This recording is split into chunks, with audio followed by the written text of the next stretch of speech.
Informalization of Indian workforce. Okay, so this is the main topic of this chapter. Okay.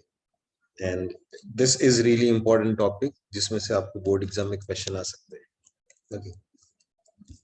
So apart from this, you must remember the facts and figures of this chapter because those are also important and will be helping you to write the answers.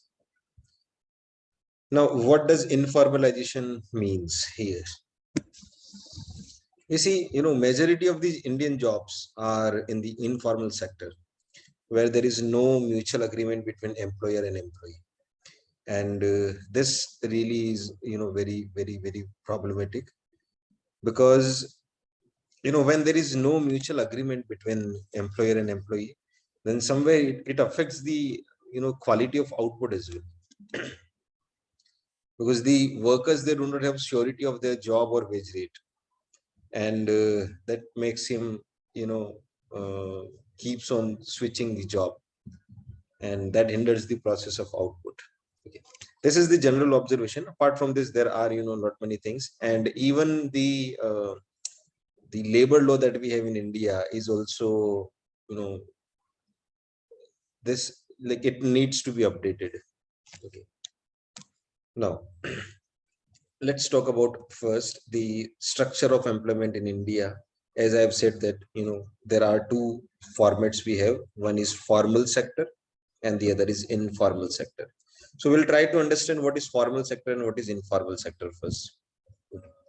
So formal sector, simply, this is the definition, but in the era of globalization or technology, the definition has got changed. But still the formal definition, we have this only. So we will be, for exam, we'll be using this definition only. But then, we have seen that there are startups, and startups can also provide a formal job where there are less than 10 people. Okay. The company like WhatsApp, which sold in like few years back, and when Facebook bought that company, the total number of employee in WhatsApp we had were 36. So 36 people were there only and holding the whole company named as WhatsApp, and it was been sold in $1 million to Facebook. So though the number of people were very less, but the impact that the company was making was huge. So in the era of startups and technology, we are not very much dependent on number of people to be called as the formal company. Okay. But then these can be the exceptions, or then can be the future. But then when we see, or when we look at the legalized formal sector, then the definition goes like that: all the public sectors are in formal. Okay, all the public companies are in formal sector, as in they have the commitment. The employer and employee both have the commitment. Okay, and even the companies takes care of their social securities also. Like there are provision of PF, there are provision of different types of insurance, there are provision of pension also. In some of the like state governments, they do offer pension also. And then there are various schemes, and the medical benefits, and even the accommodation and the transportation benefits are there. So these all are formal sector. There are some private establishments also. The minimum requirement is they must have more than 10 hired worker. Okay, that can be called as formal sector. But along with this 10 more hired worker, there has to be some more conditions which needs to be fulfilled to become the formal sector. Okay. That like public enterprises have all of them. Okay, so all the government jobs comes under formal sector, whereas there are some certain companies who follows the government's norm, so that also falls under the category of formal sector. Now workers who work in such establishment are known as formal workers. Okay, like all the government employees are formal workers. Then the organized sector provides work just 7% of total workforce. So for example, last day we were talking about that there were 47 crore people working. So out of 47 crore people, only 7% people are working in formal sector. This 7% includes most of the public enterprises and few private enterprises which follows the norms of government. Apart from that, all the companies or all the organizations, they provide informal workers only. The workers who are working there are comes under informal only, because there are no such provision or benefits that the government offers. Okay, and this is one of the reason why people want to have the government job, because of security things, and because of lot many benefits are there, increments, and there are n number of benefits. This is why people want to have government job instead of private jobs. So even though private jobs are lucrative, but still there are certain benefits uh, which they do not provide and government sector does. Now, these are the advantage of formal sector or organized sector, we call it as. First is government, like government protects them. Okay, how they protect them? They have got trade unions. So when trade unions are there, like recently you might have seen that in Rajasthan, like teachers were having unions and they were demanding certain things, and government has to fulfill them because they have got a huge trade union. Like they are having teachers union, and that's in huge number. So if anything goes against them, they together they can protest, or they can question the government, and they can convince on their conditions. Okay, so that this is how unions, that it protects their interest. Okay, now the second benefit we have is the guaranteed minimum wage. So government, like as we have seen that there are like when the formal sector is there, or let's talk about government only. So we see these things. Okay, the government is, for every sort of job, government is having a minimum wage fixed. They give them regular income whether they'll be able to take work from them or not. For example, under COVID-19, when schools were off, still the teachers were getting full salary. Okay, teachers were getting full salary. Similarly, there were many government companies which were not running, but then also the people were getting full income. They were getting medical facilities also, insurance facility also, maternity leaves. The concept of maternity leaves also exists there, and there are many related benefits are there. So these all benefits we get in the formal sector. Then social security is one of the bigger advantage of having the government job or working in formal sector. So social security benefits like PF is there, like many types of insurance are there. Okay, even the provision of pension is there. So these all the benefits that we get. Now in informal, what happens is, like, though the definition says less than 10 workers, but there are companies where more than 10 workers are there, but still they are not counted in formal sector because they do not offer such benefits. Okay, so just the opposite of formal sector, that the advantages that we have seen. So if these advantages are missing, it means it is the informal sector. Okay, in the formal sector, male workers account for 69% of the workforce. It is actually informal. Okay. Now the drawbacks is workers do not get regular income. They do not have any protection against their job. Means job security is not there. Anytime like companies can fire them, like as we have seen in COVID-19, it happened that there were many companies who fired their employees because there was no production taking place, and people got jobless. So if there are, like, government has not fired anyone, okay, it means that job security is not there in informal sector. Then their income is also very less, and even they are not paid. Sometimes they are not paid as per the you know terms and conditions, and they have all the rights to change terms and conditions anytime. So you might have seen, there are people around you which you have observed that those who lost job, or who were made to resign from their jobs owing to less number of salary, or cutting other benefits. So this happens when we work in informal sector. So this is why the suggestion for you is, you should always either have something of your own, Okay, you should have your own business or entity or something. Or if you're working in formal sector, then it will be good. Okay, this is the formal difference between, and it is given in the note, so you can read it out, although we have covered all these points. Now, distribution of workforce in formal and informal sector. So as I have said that in formal sector, there are only 70% workers are working, and remaining workers are working in informal sectors. Okay. Now, when we see it gender wise, 94% here it is given. It is actually 93 point something something. Here it is 6 point something something, but in round figure we have written in this way. Okay, so around 6 to 7, we can figure it out. 6 to 7% people are working in formal sector, and remaining 93 to 94% people are working in informal sector. Okay, there are total 47.3 million jobs, means 47.47 crore and 3 lakh jobs are there, or workers are there.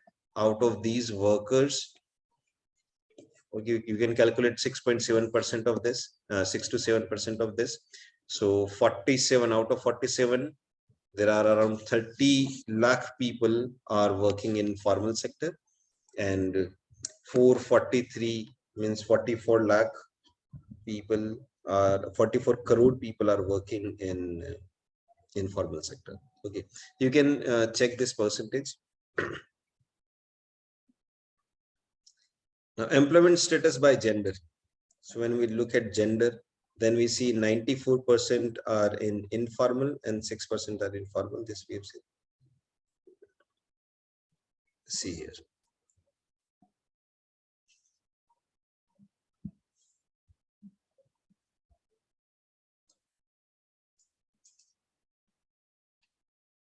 This is in formal sector. This is in something is missing here. This data I'll give you, or you can check it from NCRT. It's missing. It's not correct here. Okay, I need to update the slides. Now let us look at unemployment, though it is not there in your syllabus. Types of unemployment is not there, but then we can have like that definition of unemployment is, it is there. Although the definition says that, although we have already studied this, that any person who is not able to get employment, whereas he's ready to work at the existing wage rate and he's capable enough, then we call it as unemployed person. Okay, so there are voluntarily unemployment which are not part of this, means people who are willingly who are not working, means they are getting job also, they are able to work also, but they just don't want to work, so they are not being counted under unemployment. Okay, so unemployment simply says the people, there are 2 points which you need to understand. The people who are able to work and who are ready to work at the existing wage rate. If they are not able to find jobs, then they are being termed as unemployed people. Did you get this or not? Tell me. Yes, sir. Now, who collects the data of unemployment? So one is through census, we get to know about the data of unemployment. Then there is Directorate General of Employment and Training. It also collects various data of employment. There is NSSO, National Sample Survey Organization.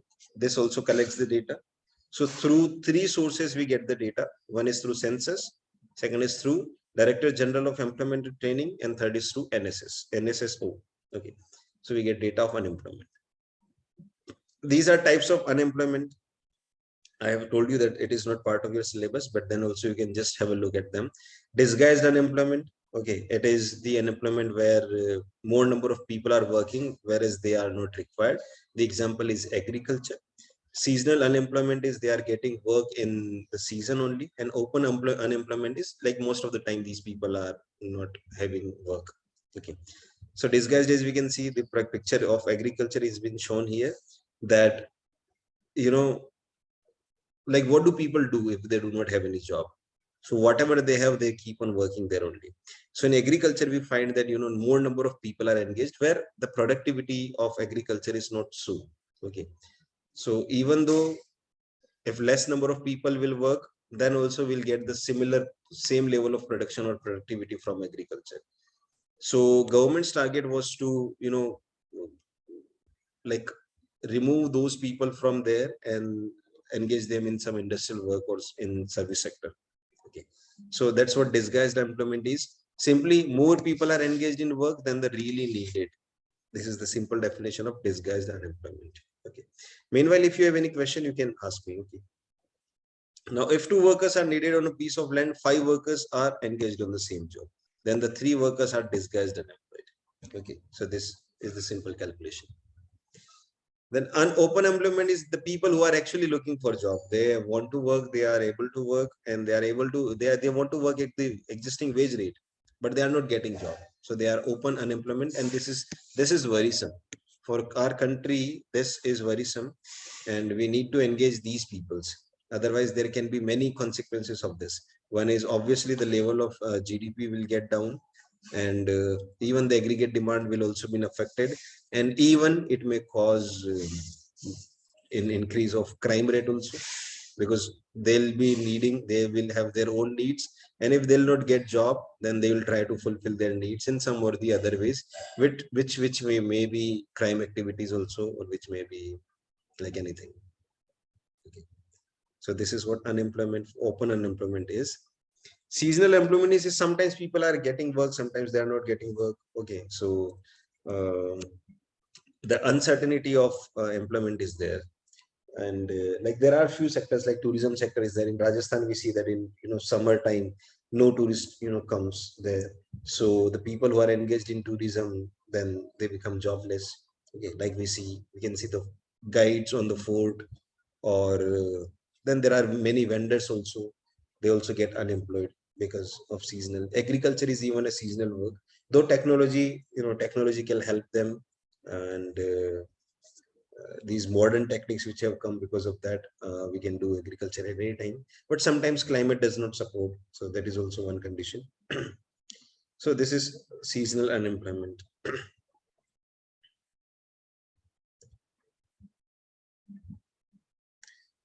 Now, what is government's role in employment generation is when government hires the people directly, and this is called direct employment. I mean, government offers them job and they get job. So simply all the people who are working in government sector, who are having government job, they are actually directly employed by the government.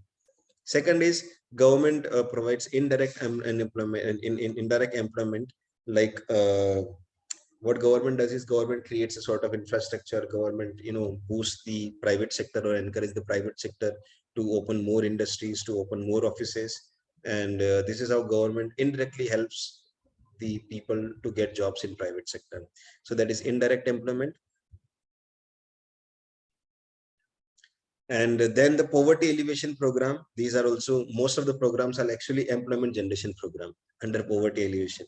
Okay, so the names of all the programs are given in your book, so I have not mentioned here on the slide, but then I have categorized them in two categories. One is self-employment generation program, means people, they can have their own, they got skill, now they can have their own something like enterprise something, or their own entity, or they can do freelance work.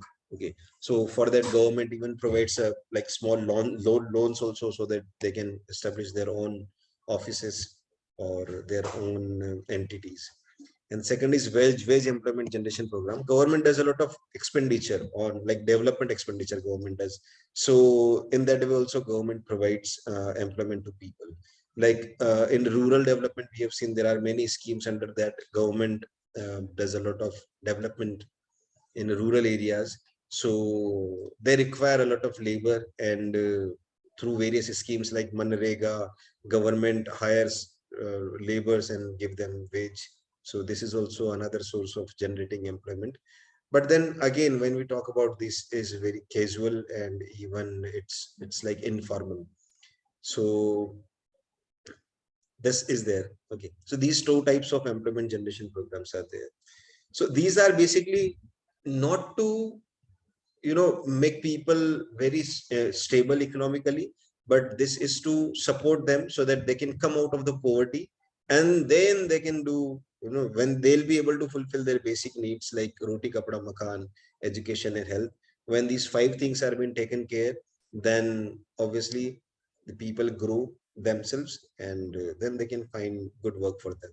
Okay, so basic target is that, to employ people in the self mode only. Okay, because government, this is the fact, this is the bitter fact, that government cannot give employment to everyone. Okay, it's not possible. Practically it's not possible. And when we do any economic plan, then also it is not possible. So what government can do is, government can help them to develop their skill, government can provide good infrastructure, government can provide minimum facilities to them, and then they'll have to develop something of their own, which can lead to self-employment, and that can be solution of unemployment. Okay, giving wage employment to people is will not bring any long-term solution. Okay, it can be short-term solution but cannot be long-term solution. Now, advantages of program: providing employment opportunities and elevating poverty. So we see, most of the elevating poverty programs are actually employment programs only. Okay, that's it. That's it. Now, if you are having any question, you can ask. This chapter is over.